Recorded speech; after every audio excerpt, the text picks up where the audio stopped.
Menangis malam itu baginda Rasulullah. Tangisannya bukan sembarang tangisan. Tangisannya menjadi sebab turunnya Aminul Wahyi, malaikat penjaga wahyu Jibril, dihantar oleh Allah. Ini bukan tangisan sembarang orang.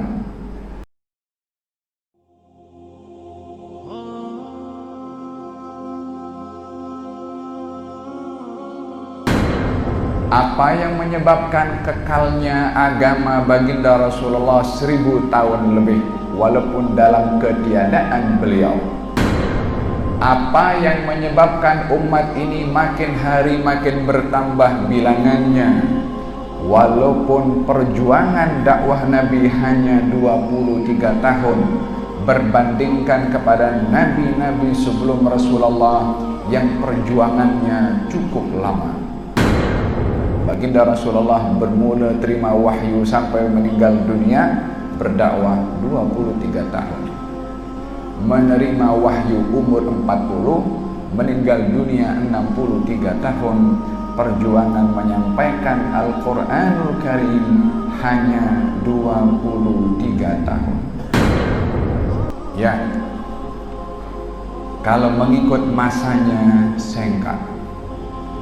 Akan tetapi umat ini mendapat keberkatan yang luar biasa dari Allah.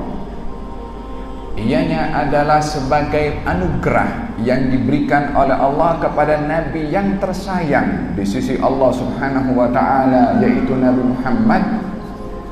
Maka sayangnya Allah kepada Nabi Muhammad yang luar biasa ditunjukkan oleh Allah. Rahmat sayang itu kepada umat Nabi Muhammad karena Nabi Muhammad.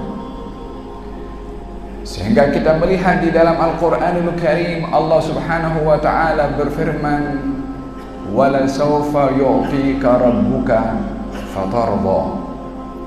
Dan Tuhanmu akan memberikan kepada engkau, wahai Rasulullah Muhammad, satu pemberian sehingga engkau puas hati dengan pemberian Allah kepada kamu.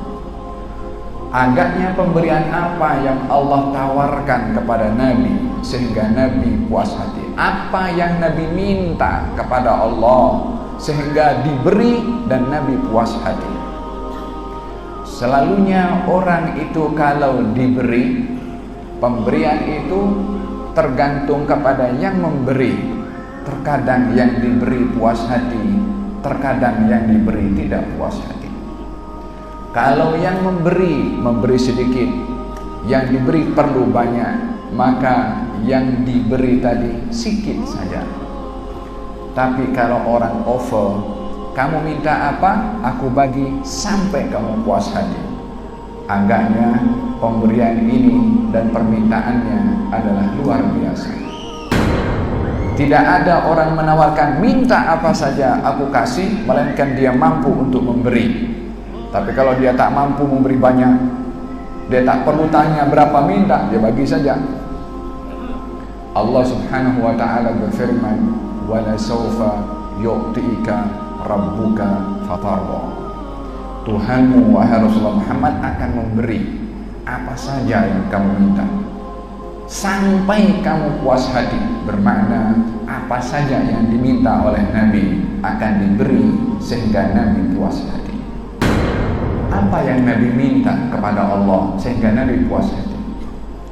Meminta jawatan, meminta duit, meminta harta. Wallahi beliau tak minta pun harta dan jawatan di offer, namun beliau tolak. Bukankah baginda bersabda, katanya dalam hadis beliau bersabda, "Innallaha 'arada 'alayya an yaj'al badha'a makkata dhahaban." Allah offer kepada saya, kata Nabi, untuk dijadikan badha, padang luas di Mekah, untuk dijadikan emas. Tanpa kurang saya punya darjat sebagai Nabi dan Rasul, macam itu.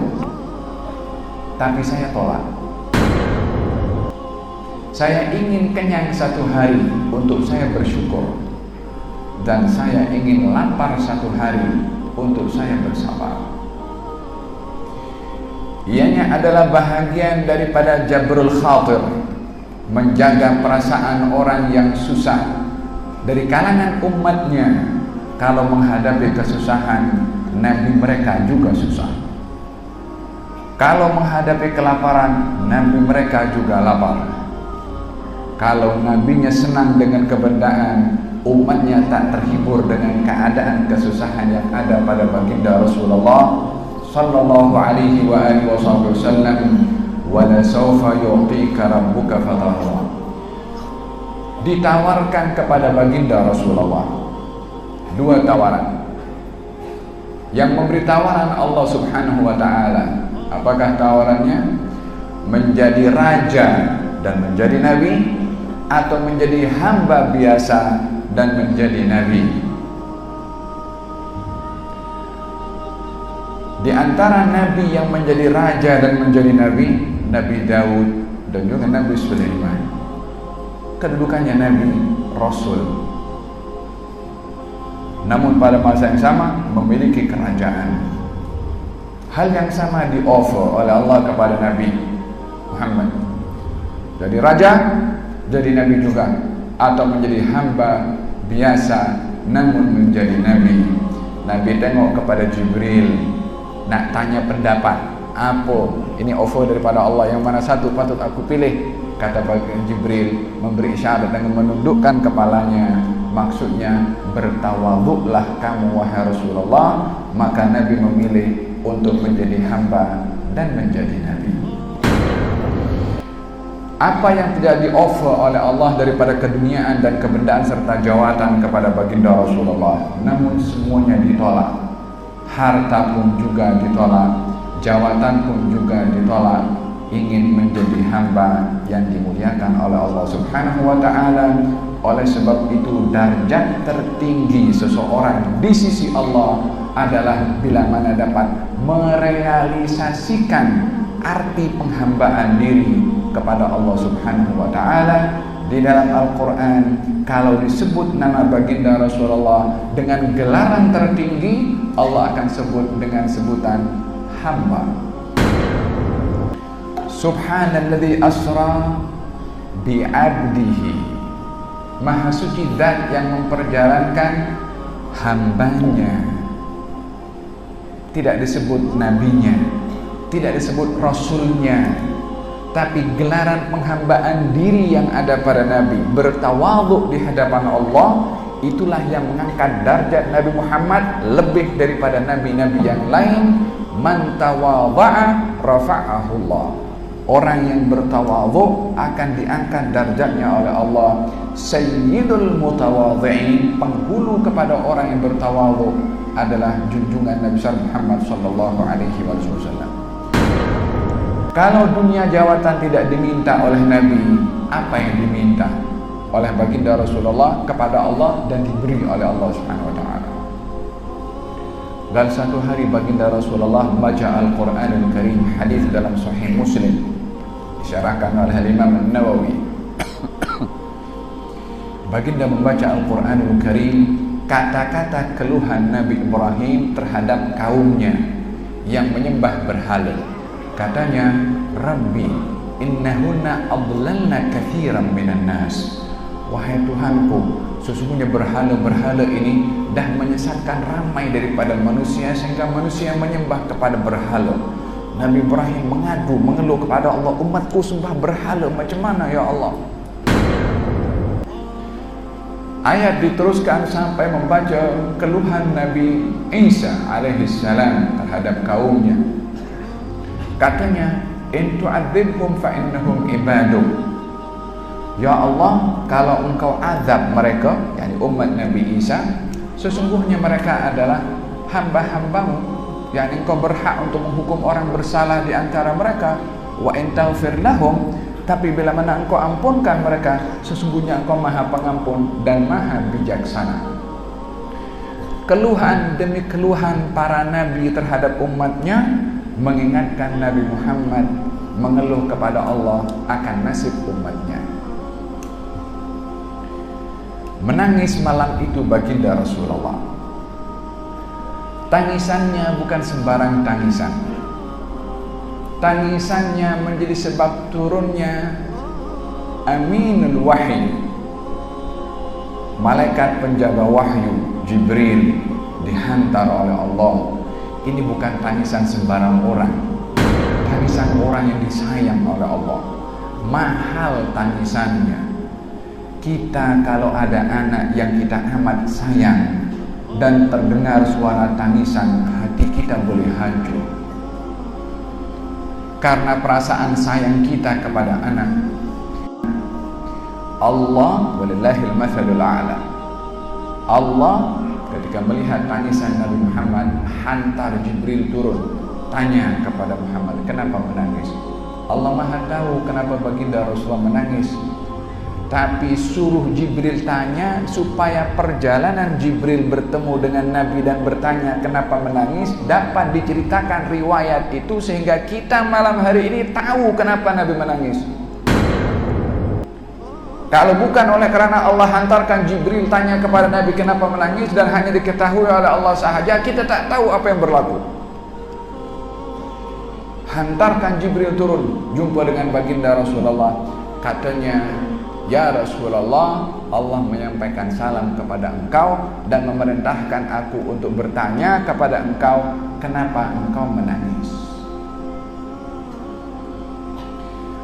Kata baginda Rasulullah, aku membaca ayat Al-Quran, Nabi Ibrahim mengadu kepada Allah tentang nasib umatnya.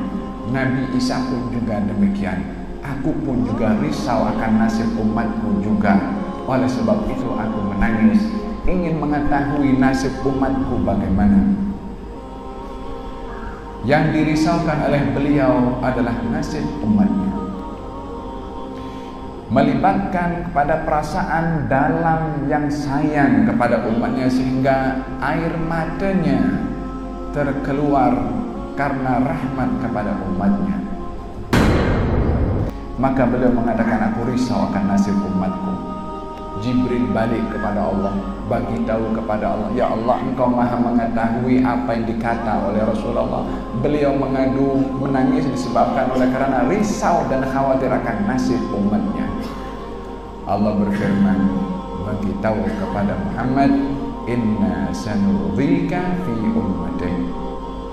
Bagi tahu kepada beliau, aku, yakni Allah Subhanahu wa taala, akan jadikan Nabi Muhammad puas hati akan pemberian aku terhadap umatnya. Kata baginda Rasulullah, aku tidak ingin satupun daripada umatku yang masuk neraka. Itu permintaannya. Kata Imam Nawawi mengatakan, ayat ini wala sawfa yu'tika rabbuka fatarda adalah ayat yang paling membuka pintu harapan kepada Allah untuk nasib baik diberi oleh Allah kepada umat Nabi Muhammad, karena Nabi Muhammad sallallahu alaihi wa ala alihi wasallam.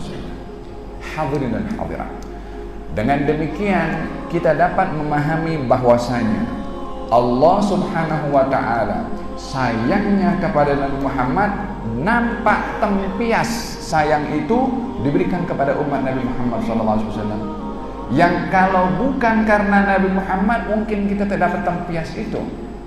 Dan masih banyak lagi mumayyazat, keistimewaan yang diberikan oleh Allah kepada umat Nabi Muhammad yang tidak diberi kepada umat yang lainnya. Dan pemberian itu diberikan kepada umat ini bukan karena umat ini layak, tapi karena Nabi Muhammad yang menjadi sebab pemberian yang besar.